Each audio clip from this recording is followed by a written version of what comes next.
Hello, and welcome to CHI 2022. My name is Padula, and I'm a designer on the user experience team at Bloomberg. In this presentation, I'm going to take you along on our team's journey modernizing one of the most iconic products in the financial industry, the Bloomberg Terminal.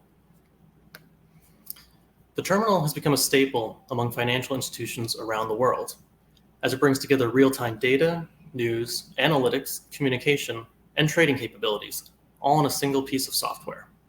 One of Bloomberg's founding goals is to use technology to bring transparency to the global capital markets, and the terminal accomplishes that goal by providing all financial professionals with the same tools and information. While the terminal is usually unfamiliar to people outside of the financial industry, if you've watched recent movies or TV shows like Billions, Industry, The Big Short, or The Newsroom, you've likely seen the terminal in action or running in the background. However, to really set the stage for our team's modernization efforts, we first need to go back in time 4 decades. The company was founded in 1981.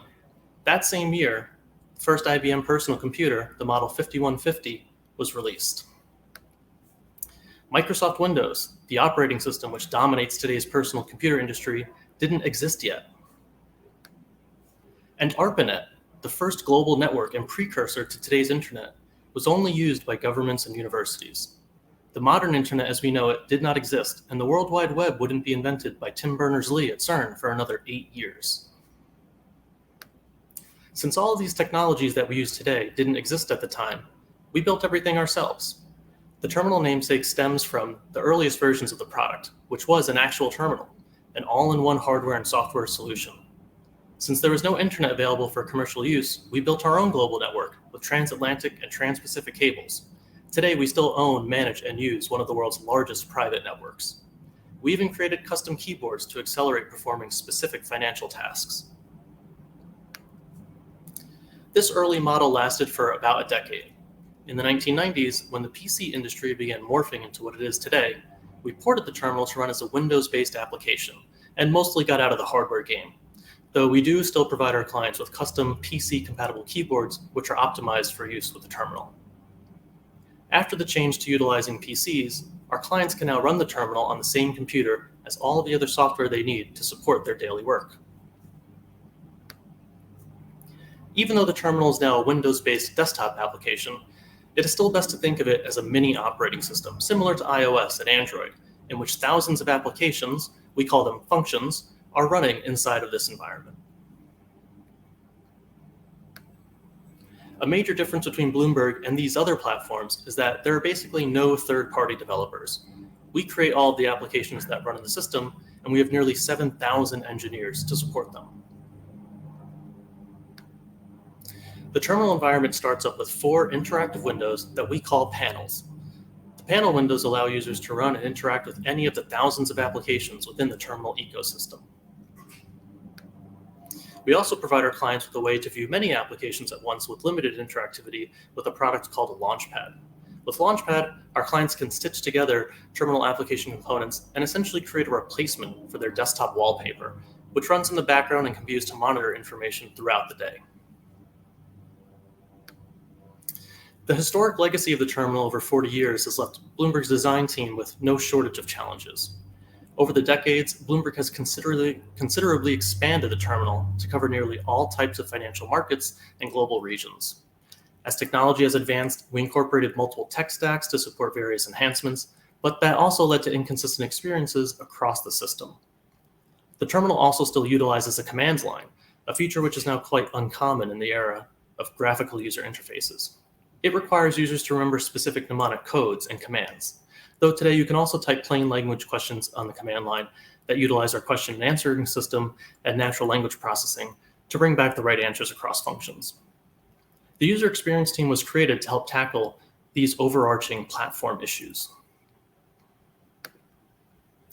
For some added context on the practice of user experience at Bloomberg, we're a department of nearly 100 people organized into typical industry roles. We have interaction and visual designers, researchers, prototypers, product release and consistency experts, and technical writers who produce all of the terminal's help and documentation.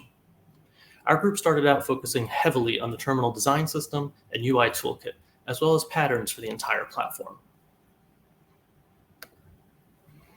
One of the first big projects our team worked on was the creation of terminal-wide UX guidelines and rules, similar to Apple's human interface guidelines or Windows user interface principles. Prior to this effort, less than 10 years ago, product design was a bit of the wild, wild west. Even after we published these guidelines, it took a couple of years working with product and engineering teams to bring the majority of the system's functions in line with the new standards. As the team grew and our role expanded across the company, we began forming partnerships with specific business areas to help improve our existing applications or to design new ones. UX became a centralized resource at Bloomberg that our product teams can leverage. Some examples of the products our team worked on are depicted here: our instant Bloomberg messaging product, a trading ticket, and the Bloomberg Professional mobile app, your terminal on the go. Around 2015, we attempted to redesign the entire system. We created a version of the terminal that was used internally by thousands of employees and released to some clients in beta. We had a number of goals with this product that aimed to address some of the issues described earlier, such as improving feature discoverability, the overall system consistency, user customization, improved window management, and maturing the software while still maintaining the Bloomberg brand or look and feel. We learned a lot from this effort, but we ultimately decided not to proceed with it. One of the biggest takeaways for us was that even when the benefits are obvious to users, change can still be very hard. The terminal is not a consumer app where our clients are eagerly awaiting product updates or new tech. This is where they perform their daily work and make their livelihood, and they're using our platform to make very important financial decisions. We realized that we must be more evolutionary with our approach and introduce changes gradually, rather than redesigning everything all at once. For example, there were visual changes we wanted to make to improve contrast and legibility across the system. The terminal had a very Web 2.0 feel to it for a while, with strong gradients and design elements that really popped off the screen. We made subtle changes to our UI toolkit that took more than a year of continual tweaks until they matched our vision, all in an effort to not disrupt our clients' workflows. Another challenge was our window configuration. The Bloomberg terminal originally started with a single screen. Then, in the late 80s, we built a 2-panel display. When we ported to the PCs in the 90s, we allowed 4 windows to be run simultaneously. These are the interactive panel windows shown earlier. If users wanted to run more than 4 applications, they had to overwrite one of their windows. Think of this as similar to early web browsers before they all introduced tab browsing. But instead of having lots of browser windows, you would be limited to just 4. The terminal also featured a fixed application size, and the design canvas is quite small, only 720 by 437 pixels. If a window is resized, the application's content is simply scaled with the size of the window. This also meant that if you resized a window off of the standard aspect ratio, the content would stretch or skew. Even an application with scrollable areas, like the one depicted here, would not show more or less content based on the window size. Again, the content would simply be scaled and skewed. This is how the terminal behaved on Windows for nearly 30 years. A couple of decades ago, there were only a few standard screen sizes, like 640 by 480, 800 by 600, and 1024 by 768. Back then, there wasn't much need to account for different monitor sizes. Coincidentally, as we were working on our solutions to these challenges, COVID-19 forced nearly the entire global financial community to work remotely. Screen real estate was dramatically reduced as our clients transitioned from their multiple high-resolution monitors to their offices to small laptop screens working from home. We saw an abrupt change in monitor configurations after February of 2020. Nearly half of all Bloomberg users began using a single monitor configuration, a 240% increase. Our seemingly straightforward solution was to adapt terminal windows to operate more like a tabbed web browser. We introduced tabbed windows, support for more than 4 windows, and flexible content that would no longer stretch or skew when a window was resized. When a window is made bigger or smaller, it can now reveal more or less content, giving our clients more flexibility with positioning windows in their desktop workspace. Making these changes at a platform level was the first step. But we then had to ensure that all of our applications utilize these new features appropriately. This wound up requiring a significant amount of engineering work, mainly because we were introducing several new interactions that did not previously have to be accounted for by our application engineers. For example, they never had to think about anchoring widgets or how widgets would grow or shrink or flex because applications were always a fixed size. They never had to think about hiding or showing additional content as a window was resized. And they never had to think about opening links in new tabs or windows. In the example on screen, the image on the right is how we wanted the application to look and behave, but the image on the left is what actually happened when we first enabled the new features. You can see that there were several issues. The date input field in the top right corner just kept growing unnecessarily with the right edge of the window. The chart below that extended a little bit to the right, but then stopped. And the grid of data at the bottom, which had more content to show vertically and horizontally, did not expand at all. We saw many issues like these across the system, especially in some of our most heavily used applications. Enabling these features created a whole new set of operational challenges for us. First and foremost, we wanted to protect the user experience. We couldn't enable the tabbed window mode and have applications degrade and be in a broken state like the application we just saw.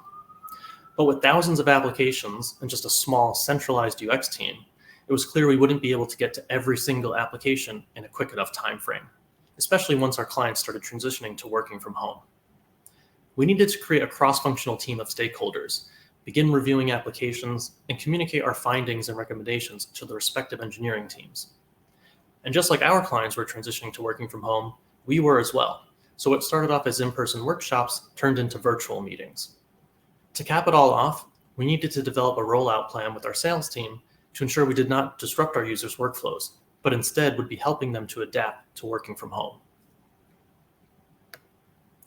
To define the process and scope, we asked several questions. Which applications and how many should be reviewed? What behaviors were truly unacceptable to be released? And how many resources did we have available to fix the issues we've found? As you can probably imagine, we have some applications on the terminal which are very heavily used, and a long tail of applications that see much lower usage. With that in mind, we defined a minimum viable product, or MVP, scope that focused on a few hundred of the most popular applications. We created a cross-functional team of 8 designers and about 200 engineers, along with product owners and sales reps, to address the most pressing issues and applications. On March 20th, 2020, New York entered a state of emergency, and all non-essential workers were ordered to work from home. We transitioned from our in-person workshops to virtual meetings.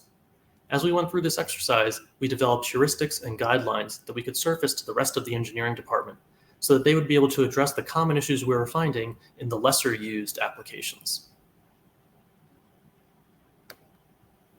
By the end of the second week of this effort, everything was in motion. Our cross-functional team handed off all of our application design recommendations to the engineers to be implemented.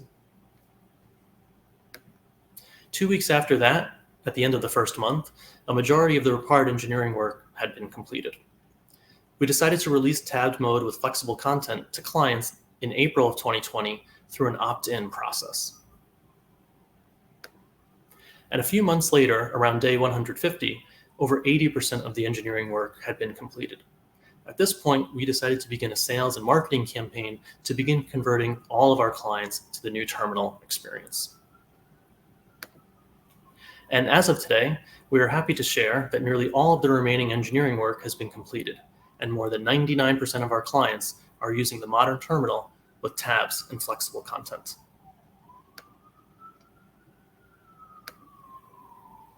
Thank you so much for watching this presentation and learning about the modernization of the Bloomberg Terminal.